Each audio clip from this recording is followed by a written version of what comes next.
Hi అండి, welcome back to my channel. Today recipe వచ్చేసి chicken curry. ముందుగా చికెన్ని తీసుకొని శుభ్రంగా కడిగి పసుపు ఉప్పు వేసి స్టవ్ మీద పెట్టాలి.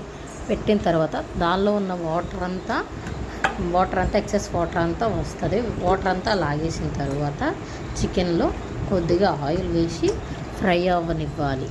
ఒక 5 మినిట్స్ ఫ్రై అయిన తర్వాత చికెన్ని వేరొక గిన్నెలో తీసేసుకొని పక్కన పెట్టేసుకోవాలి.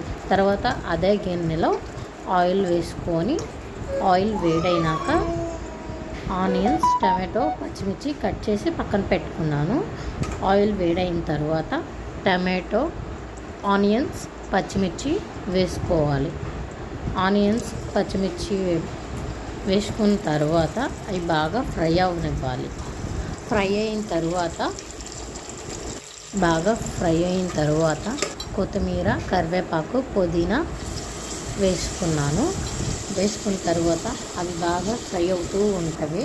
అలా ఫ్రై అయిన తర్వాత ఆనియన్స్ అవి టమాటోలు వేసుకోవాలి. టమాటోలు కూడా బాగా ఫ్రై అవనివ్వాలి. టమాటోలో కొద్దిగా పసుపు, కొద్దిగా సాల్ట్ తగినంత, మన కర్రీకి తగినంత సాల్ట్ వేసుకొని బాగా కలుపుకోవాలి. తర్వాత టమాటాలు కూడా మగ్గినాక అల్లం వెల్లుల్లి పేస్ట్ వేసుకోవాలి.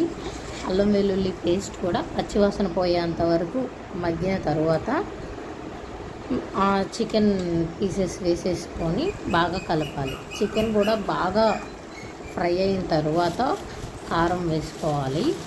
కారం వేసుకొని బాగా కలపాలి. ఒకసారి కారాన్ని అంతా చికెన్కి పట్టేటట్టుగా కలపాలి.